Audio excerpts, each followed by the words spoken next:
नमस्कार, G capital में आपका स्वागत है। आज है 21 अगस्त और आप लोगों के लिए एक नई वीडियो।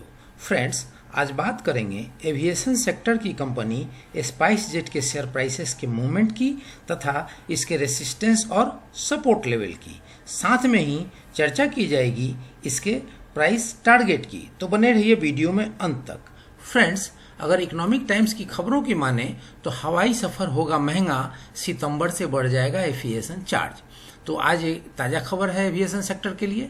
विमानन कंपनियां यात्रियों से ASF की वसूली करती हैं। ऐसा टिकट बुक कराए जाते समय किया जाता है, फिर कंपनियां इसे सरकार को दे देती हैं। तो फ्रेंड्स, सरकार ने निर्णय लिया है कि ASF की जो चार्जेज है उसे बढ़ाया जाए। और इसके ऊपर थोड़ा डिटेल देख लें तो विमानन मंत्रालय ने 1 सितंबर से घरेलू और अंतर्राष्ट्रीय यात्रियों से अधिक एविएशन सिक्योरिटी फीस वसूलने का फैसला किया है। सरकार के वरिष्ठ अधिकारियों ने इनकी जानकारी दी है। मंत्रालय के इस कदम से हवाई सफर थोड़ा महंगा होगा। अधिकारियों का कहना है कि घरेलू पैसेंजर्स के लिए ASF को अगले महीने से 150 रुपये से बढ़ाकर 160 रुपये कर दिया जाएगा। वहीं अंतर्राष्ट्रीय पैसेंजर से ASF के तौर पर 4.85 अमेरिकी डॉलर की जगह $5.2 वसूले जाएंगे। तो फ्रेंड्स, ये रही एविएशन सेक्टर से जुड़ी हुई एक ताजी खबर जिसे मैंने सोचा कि आपसे एक बार शेयर कर लें। और इन्हीं सारी खबरों के बीच में स्पाइस जेट के प्राइसेस आज बहुत ही उछाल लिए हुए हैं। तो सबसे पहले उसके रिटर्न की स्थिति को देखें तो आप यहाँ देखेंगे कि आज एक दिन के अंदर इसने अपने निवेशकों को 5.14% का पॉजिटिव रिटर्न दिया है। वहीं पर अगर एक वीक की बात करें तो एक वीक के अंदर 2.58% का पॉजिटिव रिटर्न है। अगर एक महीने की बात करें तो एक महीने पहले जिन्होंने भी इसमें निवेश किया होगा उन्हें 5.94% का मुनाफा हो रहा है। लेकिन फ्रेंड्स, अगर एक साल पहले आपने इसमें निवेश किया होगा तो आपको आज भी इसमें 60.41% का नुकसान हो रहा है। तो फ्रेंड्स, ये रही इसके रिटर्न की स्थिति। अब फ्रेंड्स, इसके टारगेट को जानने से पहले और आज की जो इसकी क्लोजिंग प्राइस है वो इसके लिए बहुत महत्वपूर्ण क्यों है, तो उन सारी बातों को जानने से पहले एक बार हम देख लेते हैं पहले इसके कारोबार की स्थिति को NSE की वेबसाइट के ऊपर। तो यहाँ हम देख रहे हैं कि अभी जो मार्केट बंद हो चुका है और इसकी जो सेलिंग क्वांटिटी है 63,206 की लगी हुई है। तो कहीं ना कहीं इस पर मुनाफा वसूली का प्रेशर लग रहा है।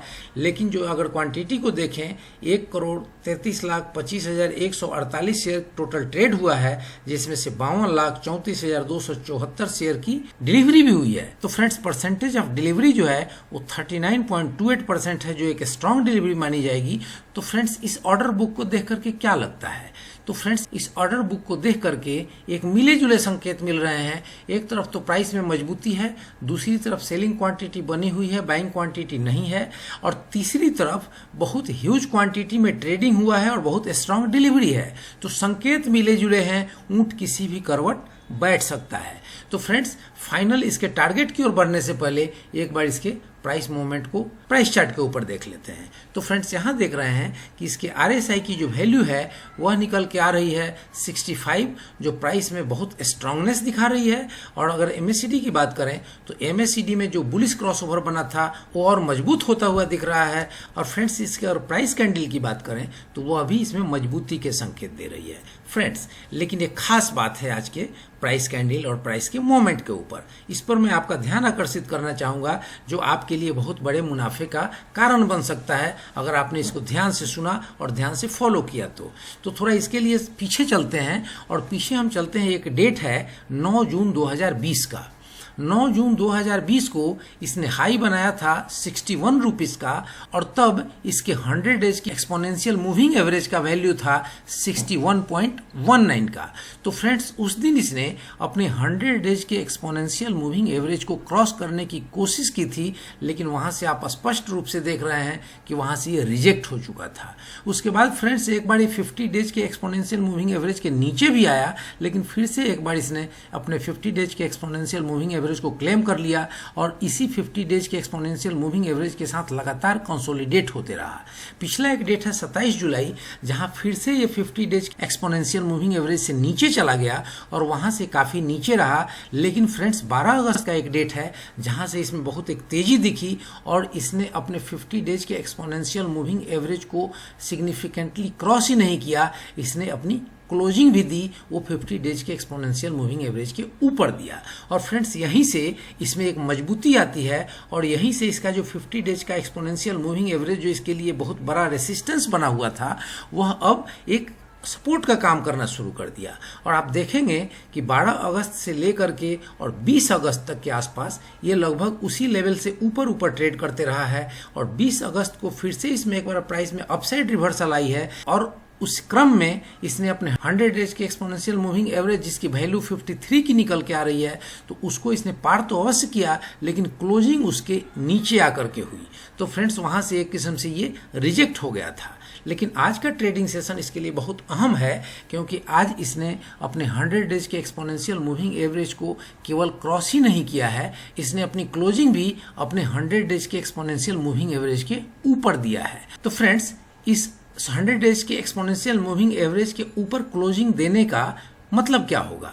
तो फ्रेंड्स साफ मतलब यह है कि अब हम ये उम्मीद कर सकते हैं कि अब जो 100 डेज का एक्सपोनेंशियल मूविंग एवरेज है वह इसके लिए एक सपोर्ट लेवल का काम करेगा और प्राइसेस इसके ऊपर की तरफ रहेंगी, इसके नीचे जल्दी नहीं आएंगी। तो फ्रेंड्स अब सपोर्ट तो आपने देख लिया कि आपके लिए 100 डेज का एक्सपोनेंशियल मूविंग एवरेज यहाँ पे सपोर्ट हो गया, लेकिन इसका तात्कालिक रेसिस्टेंस लेवल क्या है? तो फ्रेंड्स आप यहाँ स्पष्ट रूप से देख रहे हैं कि इसके 200 दिनों का जो एक्सपोनेंशियल मूविंग एवरेज है 72.82 जो 73 के आसपास है वह इसके लिए एक रेसिस्टेंस का लेवल है। और फ्रेंड्स अगर इसके प्राइस टारगेट की बात करें तो आप यहाँ देखेंगे कि हमारा जो 54 रुपये 15 पैसे का निवेश है वह हो सकता है कि 50% डिग्रोथ हो जाए और यह भी हो सकता है कि 25.20% का ग्रोथ हो और यह भी हो सकता है कि 161.62% लगभग 162% का ग्रोथ हो।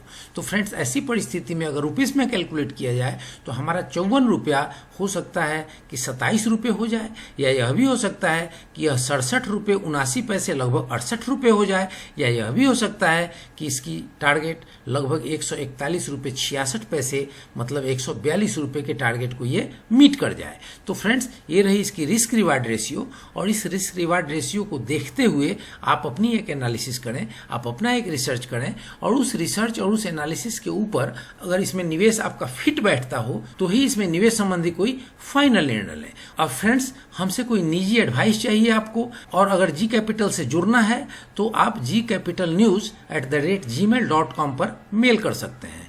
और फ्रेंड्स वीडियो अगर आपको पसंद आई हो तो कमेंट्स करें, लाइक शेयर सब्सक्राइब करें और बेल आइकन बटन प्रेस करना ना भूलें ताकि ऐसी इन्फॉर्मेटिव वीडियो सबसे पहले आप तक पहुंचे। जय हिंद, जय भारत।